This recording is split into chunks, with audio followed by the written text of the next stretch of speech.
Hey everyone, welcome back to the channel. Today, we're diving into a topic that has sparked countless debates and left countless dudes scratching their heads. Why do nice guys finish last? We've all heard the stories, seen the memes, and maybe even experienced it firsthand. You try to be the good guy, the one who's always there, always helpful, always agreeable. But for some reason it seems like the jerks, the bad boys, the ones who don't give a damn, are the ones who end up with the girl. So what's the deal? Is there something wrong with being nice? Are women just wired to be attracted to jerks? Well, hold on to your hats, folks, because we're about to break this whole thing wide open. So, let's talk about this nice guy thing for a second. It's a concept that's been around for ages, and yet, it still confuses a lot of people. What does it really mean to be a nice guy? And why does it often seem to backfire? Now, I'm all for being a good person, treating people with respect, all that jazz. It's important to be kind and considerate in our interactions. But there's a fine line between being genuinely kind and being overly accommodating to the point where you lose yourself. But there's a difference between being genuinely kind and being a pushover.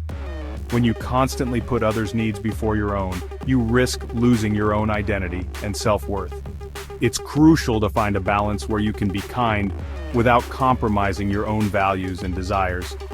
A lot of times these nice guys we're talking about, they're not really being nice out of the goodness of their hearts.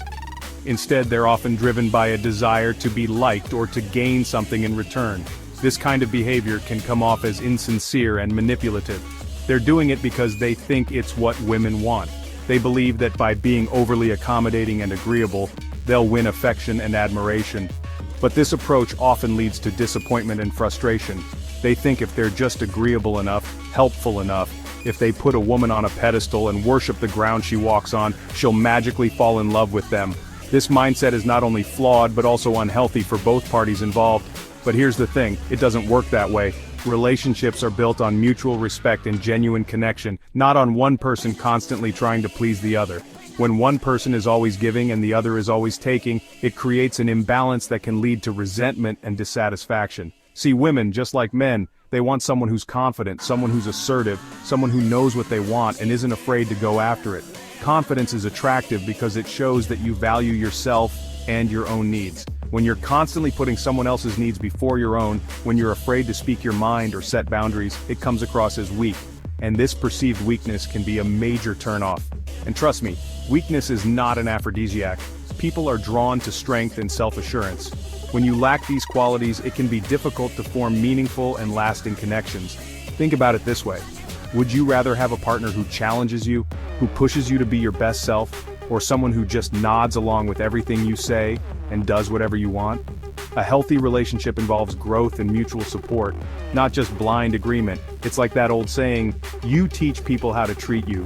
By setting boundaries and standing up for yourself, you show others that you respect yourself and expect the same from them. If you're constantly bending over backwards to please someone, they're going to start expecting that, and they're going to lose respect for you in the process. It's important to find a balance where you can be kind and considerate without losing your own sense of self.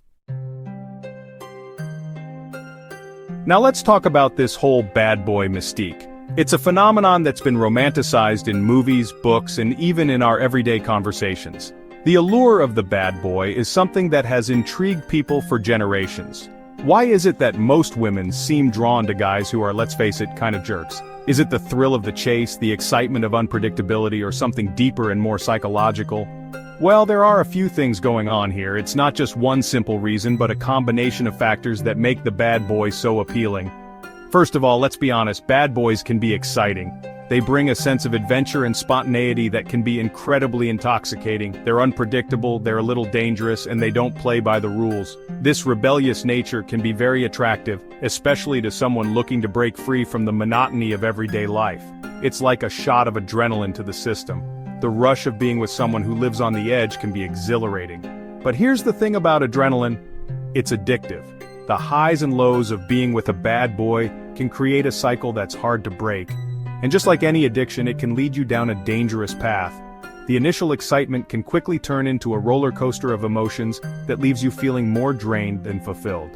The excitement of being with a bad boy often wears off, and what you're left with is someone who's unreliable, disrespectful, and maybe even a little bit scary. The very traits that made them exciting can become the reasons for heartache and stress. Another thing to consider is that sometimes, women are attracted to bad boys because they're trying to heal old wounds. This isn't always a conscious decision but rather a subconscious attempt to resolve past issues. Maybe they grew up with a distant or emotionally unavailable father, and they're subconsciously trying to recreate that dynamic in their romantic relationships. This can lead to a pattern of seeking out partners who are similarly unavailable or challenging. Or maybe they've been hurt in the past by guys who were too nice, and they think a bad boy will be different. They might believe that a bad boy's tough exterior will protect them from getting hurt again. Whatever the reason, it's important to remember that attraction is complex. It's influenced by our past experiences, our desires, and even our fears. There's no one-size-fits-all answer to why we're drawn to certain people. Each person's attraction is unique and shaped by a multitude of factors. The majority of the time, women won't take a nice guy seriously at her prime time. When the clock is ticking and she wants to settle down, she looks for a nice guy. Here's another thing I've noticed about this whole nice guy phenomenon. A lot of times it stems from a place of insecurity. These guys, they think being nice is their only shot at getting a girlfriend. They figure if they can't be the cool, confident guy, they'll just have to settle for being the nice one. But here's the thing. Women can spot that a mile away. They can tell when you're not being genuine, when you're just putting on an act to try to win them over. And trust me, it's not attractive. Look, I get it. Dating can be tough. It's hard to put yourself out there, to be vulnerable, to risk getting hurt. But trying to be someone you're not is not the answer. Now, I know what you might be thinking. Joe, are you saying I should just be a jerk to women? No, that's not what I'm saying at all. It's not about being rude or dismissive. It's about understanding the fine line between confidence and arrogance. There's a big difference between being a jerk and being assertive. And it's crucial to know where that line is, between being a pushover and being respectful. Respect is the cornerstone of any meaningful relationship. What I'm saying is this: be yourself, be authentic. Authenticity is attractive because it shows you are comfortable in your own skin. Don't try to be what you think women want, because that often leads to inauthentic behavior that can be easily spotted. Because here's the thing, women are not a monolith. They have diverse tastes, preferences, and desires. They don't all want the same thing. Some might value humor, others might prioritize intelligence or kindness. Some women are attracted to bad boys, it's true, but that doesn't mean you should change who you are to fit that mold. But there are plenty of women out there who are looking for a good man, someone who is genuine and kind-hearted. A man who's kind, respectful, and confident. Confidence doesn't mean being overbearing, it means being sure of yourself and your values. A man who knows what he wants and isn't afraid to go after it. This kind of confidence is magnetic and draws people in.